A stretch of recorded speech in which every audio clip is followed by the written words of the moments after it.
y un proceso democrático.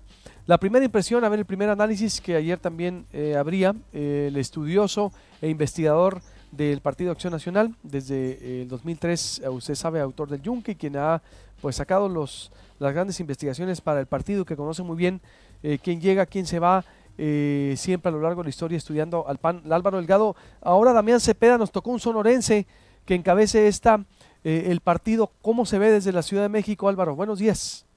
Buenos días, medio te entiendo porque tiene un sonido muy pésimo la comunicación. No sé si te entendí bien, pero hablaste de que el nuevo presidente del PAN es un sonorense. Así es. ¿Cuál es la expectativa o cómo se ve desde allá, desde el centro, Álvaro? Bueno, pues igual como se ve desde cualquier lugar de la República Mexicana. Es un nuevo presidente que llega no por el voto popular de los militantes, sino por ser solamente secretario general, producto de la fórmula que efectivamente ganó en la elección de agosto del 2015 con Ricardo Anaya al frente, quien ahora es, un solo precandidato, un aspirante a la candidatura presidencial del PAN y naturalmente de la alianza con el PAN, con el PRD y con Movimiento Ciudadano. Eso es lo que hoy es Ricardo Anaya. Y en efecto, pues el PAN tiene en Damián Cepeda al nuevo presidente que va a conducir este partido hasta pasadas las elecciones del próximo año, cuando habrá una vez más elecciones en el PAN como quedó establecido en los estatutos, y lo que nadie puede tener duda es que Damián Cepeda hará exactamente lo que quiere Ricardo Anaya. Ya lo está haciendo. El hecho de que sin rubor, sin escrúpulo, se esté dando como un hecho desde el propio PAN que Ricardo Anaya es el candidato, pues revela precisamente esta distorsión, entre muchas otras, en el PAN. Hoy Ricardo Anaya tiene el carácter solamente de aspirante a la candidatura del PAN, si nos atenemos a la convocatoria que el sábado emitió el Partido Acción Nacional para una contienda interna entre los panistas que quieran inscribirse para ser candidatos presidencial o ciudadanos. Eso dice la convocatoria. Entonces, lo que ayer aconteció en el World Trade Center, en este acto en el que Ricardo Anaya aparece como si ya fuera el candidato no solamente del PAN, sino de la alianza con el PRD y con Movimiento Ciudadano, exhibe hasta qué punto este personaje, Anaya, está dispuesto a hacer con tal de ser el candidato. No sé si me explique. Ayer, en el acto en el World Trade Center, parecía Anaya el predestinado, el ya seguro candidato del PAN y del Frente a la presidencia de la República. Y no, falta desahogar en el PAN, primero, el proceso interno y las elecciones que habrá el 11 de febrero del próximo año, en la que podrá participar los 282,000 panistas con derecho a voto.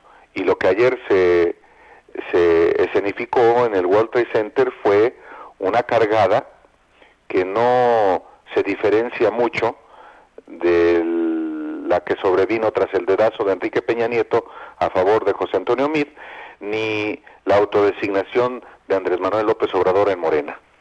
Es decir, que es una especie de moda que hay en los partidos, por lo que veo. ¿Qué auguras de Ricardo Anaya y el PAN? Anda peleado, por lo que veo. Felipe Calderón, bueno, le dio una bienvenida muy fuerte a Damián Cepeda. Ahora Fox apoyando a José Antonio Meade. Y ahora el mensaje de Ricardo Anaya tronando con los expresidentes. Álvaro, ¿cómo ves esto? Y si es que al PAN pues va a ser Ricardo Anaya, ¿cómo lo ves si realmente será un fuerte competidor con el frente? Bueno, primero, efectivamente, no podría esperarse menos de Felipe Calderón, pues porque Anaya lo liquidó internamente, no solamente a él, a quien ayer le atribuye el pacto de impunidad que mantuvo con el PRI, lo cual es perfectamente cierto. Yo lo he documentado con toda claridad en mi más reciente libro, en el Amaciato, el pacto secreto Peña-Calderón y otras tradiciones panistas. Pues es muy claro el pacto de impunidad que Felipe Calderón estableció con Enrique Peña Nieto. De hecho, ya se veía ver desde mi otro libro, el que publiqué en 2007, después del primer año de gobierno de Felipe Calderón, cómo estableció Felipe Calderón ese pacto de impunidad con gobernadores priistas corruptos, que hoy, algunos de los cuales hoy están en la cárcel. Esto no es una novedad, la novedad es que Anaya le da una respuesta precisamente a Calderón, quien lo acusa de apoderarse de la candidatura del PAN y finalmente es parte de la disputa interna que derivó también en la salida de Margarita Zavala de este partido. Eso en primer lugar. En segundo lugar, Anaya sí se coloca como un personaje capaz de lo que sea para obtener sus propósitos.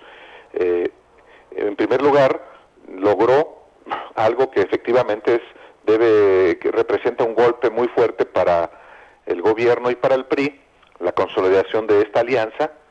En segundo lugar, logró el objetivo de ser él el que defina la candidatura presidencial que inevitablemente recaerá en él, y logró también, un poco para legitimar su propia candidatura, emitir una convocatoria a un proceso interno que, si alguien se inscribe para competir contra él, lo único que hará será legitimarlo. Por eso yo hablaba de cómo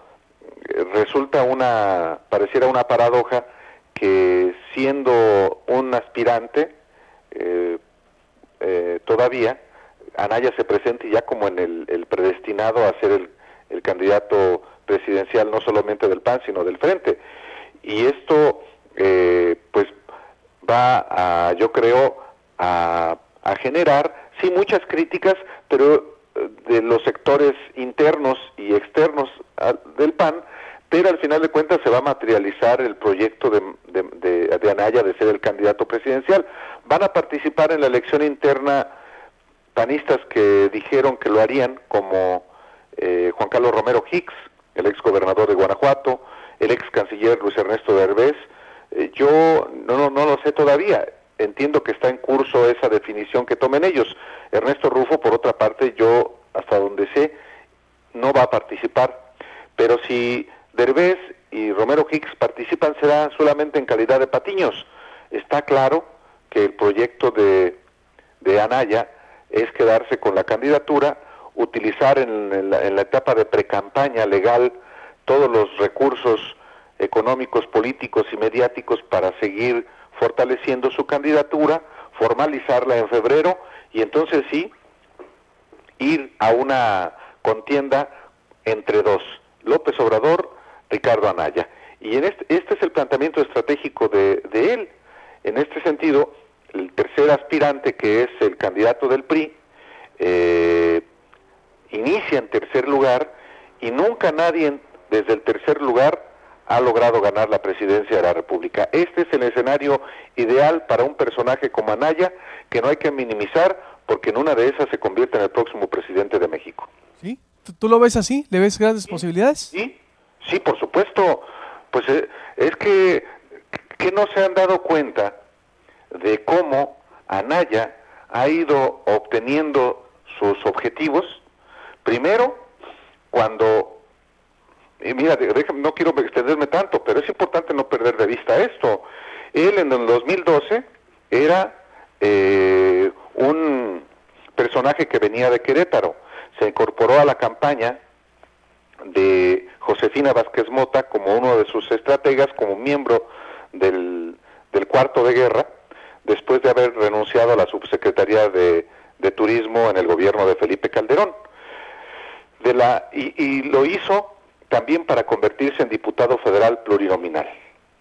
De ser diputado federal, logra que Gustavo Madero lo nombre presidente de la Cámara de Diputados, y como tal fue el operador fundamental para la aprobación de todas las leyes, todas las reformas del Pacto por México. Ricardo Anaya era tan peñista como Gustavo Madero, y como la mayoría de los panistas, vueltos locos con las reformas de Enrique Peña Nieto. Logró entonces, como presidente de la Cámara de Diputados, conducir todos los debates para garantizar los votos a favor de las reformas de Peña con el Pacto por México. Luego logró, gracias al impulso de Gustavo Madero, ir en la fórmula para la elección de dirigencia del PAN como secretario general.